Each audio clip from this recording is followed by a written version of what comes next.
प्रीत जडले हृदय भाग 32.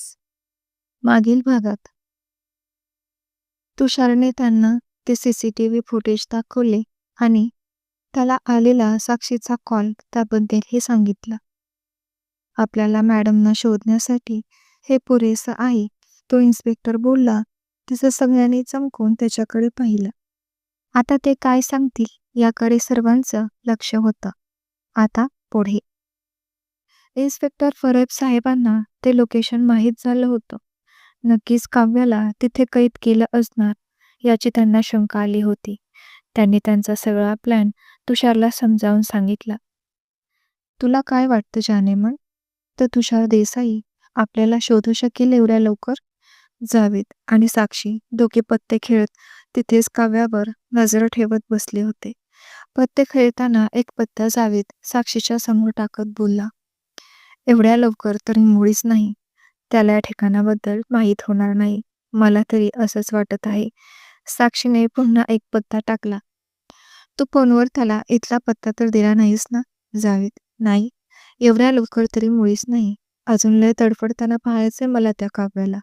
लय घमेंड आहे तिला, तिच्या सौंदर्याची आणि तिच्या नसलेल्या बुद्धीची. लय बोलत होती ना तुला काल. काय म्हणाली होती? हां, आठवलं. तुषार तिला वाचवायला इथपर्यंत नक्कीच येईल. एवढा विश्वास आहे ना तिला त्याच्यावर? तर मरू दे तिला अजून एक दिवस उपाशी. शेवटी तुषार नाही आला ना तिला वाचवायला, मग स्वतःहून करेल मग सगळं जे आपण सांगू ते. साक्षी दाट ओठ खात बोलली. साक्षी, जर त्यांना या जागेविषयी माहीत झालं आणि तो स्वतः आला इथे तर काय करशील? जावेद म्हणाला. नाही, तो इथं येणं शक्यच नाही. त्याला मी इथला ॲड्रेस दिलाच नाही, साक्षी म्हणाली. हो, ते मान्य आहे.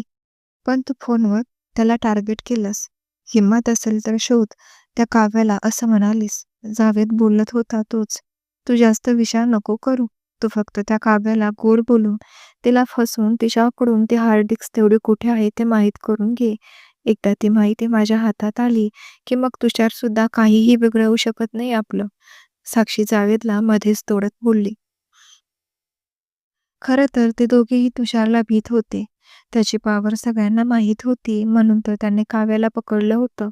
ते पण तो दिल्लीला असताना. तो पुण्यात यायच्या अगोदर त्यांना त्यांचं काम उरकून घ्यायचं होतं. पण काव्याला पकडून त्या दोघांनी खूप मोठी चूक केली होती. त्यात साक्षीने स्वतः फोन करून त्याला इथं येण्याचं आमंत्रण दिलं होतं. होणाऱ्या परिणाम म्हणजे त्या दोघांनाही कल्पना नव्हती. अचानक बाहेर गाड्यांचा जोरजोरात आवाज येऊ लागतो. पोलिसांच्या गाडीचं सायरन वाजत होतं. तुषार आला होता. त्याच्यासोबत 2-3 पोलिसांच्या गाड्या देखील आल्या होत्या. तो काव्याला शोधत इथपर्यंत आला या गोष्टीवर जावेद आणि साक्षीचा विश्वासच बसत नव्हता. ते दोघं घाबरून एकमेकांच्या तोंडाकडे पाहत होते. वर पहारा देण्यासाठी 2 धडधाकट माणसं होती. त्यांनी वरून पोलिसांना पाहिलं आणि बंदुकीच्या गोळ्या झाडायला सुरुवात केली. तसं जावेद ही बंदुकीच्या गोळ्या झाडत बाहेर आला. तुषार व त्याच्यासोबत आलेले पोलीस कशाचा तरी आधार घेऊन लपून गोळीबार करत होते. परत साहेब सगळ्यांची नजर चकवून त्या बंद खोलीच्या जवळ गेले होते. ते हळूहळू त्या खोलीजवळ गेले. समोर जावेदने तुषारवर निशाणा धरला होता. तुला मी शेवटचं सांगतोय तुषार देसाई, गपचूप कंपनीचे पेपर आणि डेटा साक्षीच्या स्वाधीन कर, नाहीतर जावेद बोलत होता तोच. नाहीतर काय करशील? मला मारशील? हिंमत आहे का तुझ्यात मला मारायची? तुषारला जावेदला बोलण्यात गुंतवून ठेवत होता, कारण त्याच्या मागे असणारे परब साहेब त्याला दिसत होते. जावेद तुषारला बोलत होता तोच परब साहेबांनी हळूच जाऊन जावेदच्या डोक्यात गन मारली आणि जावेद एका पुतळ्यासारखं हात वर करून उभा राहिला. जावेदला पकडलेला पाहून साक्षी तेथून त्याला एकटं सोडून पळत जाऊ लागली. परब साहेबांनी तिला पळून जाताना पाहिलं. काय ग, कुठे निघालीस? एका लेगडी पोलिसने महिलेने साक्षीच्या दोन्ही दंडाला गच्च पकडून धरलं होतं आणि आता ती पळून जात होती म्हणून त्या लेडी पोलीस ऑफिसरला तिचा राग आला होता. तिने रागाने तिला जावेद शेजारी ओढत आणलं. आता जावेद आणि साक्षी दोघेही हात वर करून उभा होते. तेवढ्यात वरचे पहारेकरी खाली आले. त्याने मारामारी सुरू केली. तुषार खोलीचं दार उघडायचा प्रयत्न करत होता, पण ते लोक त्याला अडवत होते. तुषारने त्या एकाची कॉलर गच्च पकडली आणि त्याला गोल फिरवून खाली फेकून दिलं. तसं परत साहेब तुषारच्या मागे गेले. त्यांनी त्याला पकडलं. पोलिसांनी त्याला, जावेद आणि साक्षीला हातकड्या लावल्या आणि त्यांना पोलिसांच्या गाडीत बसवलं. इकडे तुषार दरवाजा उघडून आत गेला होता. समोर एका अंधाऱ्या खोलीत काव्याला कैद करून ठेवलं होतं. परब साहेब पण त्याच्या मागोमाग येत होते, पण तुषारने त्यांना डोळ्यांनीच इशारा केला. तसं ते रूमच्या तिथे बाहेर उभा राहून तुषारची वाट पाहू लागले. काव्य एका खुर्चीवर बसलेली होती. ती बेशुद्ध अवस्थेत होती. केस सगळे अस्ताव्यस्त पडले होते. हात मागे खुर्चीला बांधले होते.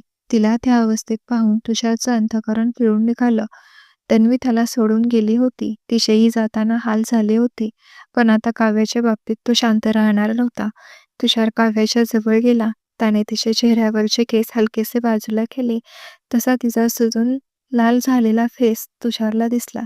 तोंडाला कपडा बांधल्यामुळे त्याचे निशाण तिच्या चेहऱ्यावर स्पष्ट दिसत होते. तुषारने तिचे पाठीमागे बांधलेले हात सोडले. तसे तिचा सगळ्या अंगाचा कल तुषारच्या अंगावर पडला. ती बेशुद्ध होती. तिला कशाचीच जाणीव नव्हती. तुषारने तिच्या पाठीमागे त्याचे हात गुंफले आणि एक घट्ट मिठी त्याने तिला मारली. खूप दिवसांनी तो पाहत होता. तिला अनुभवण्यासाठी व्याकुळ झाला होता. दिल्लीहूनही तो घरी पोहोचली नाही म्हणून लवकरच निघाला होता.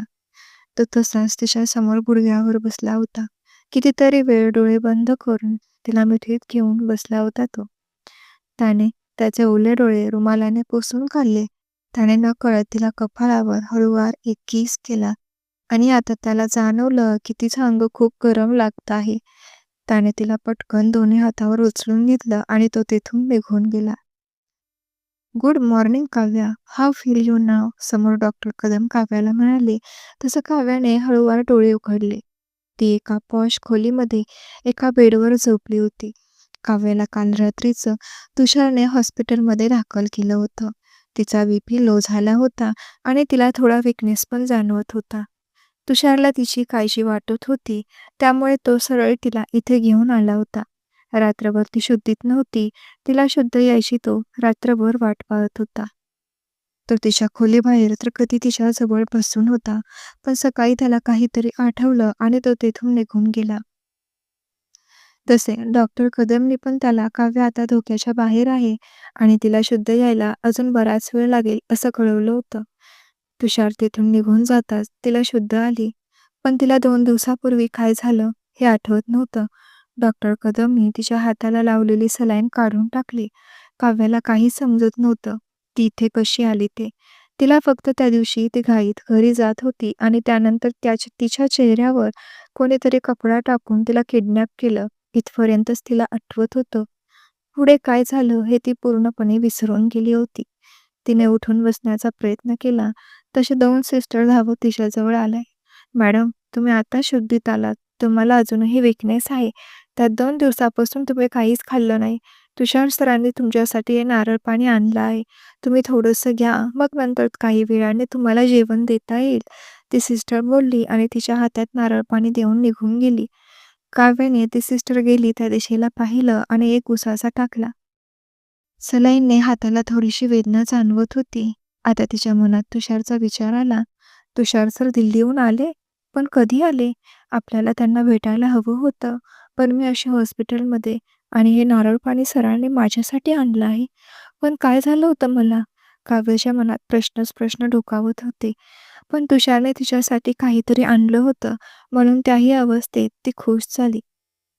तिची नजर आता तिच्या हातात असणाऱ्या नारळावर पडली आणि तिने ते पाणी पिऊन टाकलं. तिला थोडं बेटर फील होत होतं, पण इथे तुषार सर दिसत नाहीत. तुषार जसा काव्याला पाहण्यासाठी व्याकुळ होता, अगदी काव्याचंही तेच होतं. तीही त्याला पाहण्यासाठी कासावीस होती. तिला त्याची ओढ लागली होती. खूप दिवस झाले होते तिने पण तुषारला पाहिलं नव्हतं. मनात तुषारचा विचार आला तसं तिच्या ओठांवर स्माईल आली. तेवढ्यात रूमचं डोअर ओपन झाल्याचा आवाज आला. तिने त्या आवाजाच्या दिशेने पाहिलं. राणी आणि रवी आले होते तिला भेटण्यासाठी. हाय काव्या, कशी आहेस? राणीने काव्याला मिठी मारली. रवी राणीला पाठमोरा उभा होता. तोही काव्याकडे हसून पाहत होता. मी बरी आहे. तू कधी आलीस इंडियाला? काव्याने तिला विचारलं. अगं, आम्ही काल रात्रीच इथे पोहोचलो. इथे आल्यावर रवीच्या मावशीच्या घरी गेलो, पण तिथे तुषार नव्हता. म्हणून मग रवीने तुषारला फोन केला आणि मग मला तुझ्याबद्दल समजलं. एकूण जीव कासावीस आला होता गं माझा तुला पाहण्यासाठी. राणी काव्याच्या हातात हात घेऊन बोलत होती. पण काव्याला ती काय बोलते काहीच कळत नव्हतं. "मला काय झालं होतं?" तिने नकळत राणीकडे पाहत विचारलं. "अगं, तू कितीही झाकून ठेवलंस तरी तुला काय वाटतं? मला काहीच कळणार नाही." राणीला माहीत नव्हतं काव्याला आधीच काय आठवत नाही ते. आणि ती तशीच पुढे म्हणाली, "खूप त्रास दिला का गं तुला त्या लोकांनी? 2 दिवस तुला कैद करून ठेवलं होतं त्यांनी. किती निर्दयी लोक होते गं ते." राणी बोलून गेली आणि काव्याला समजलं की तिला 2 दिवसापूर्वी किडनॅप केलं होतं ते. "मला कोणी वाचवलं मग?" काव्याला 2 दिवसांपूर्वी तिच्या आयुष्यात काय घडलं होतं ते ऐकायची उत्सुकता लागली होती, म्हणून तिने राणीला विचारलं. तर मग मैत्रिणींनो, कसा वाटला भाग?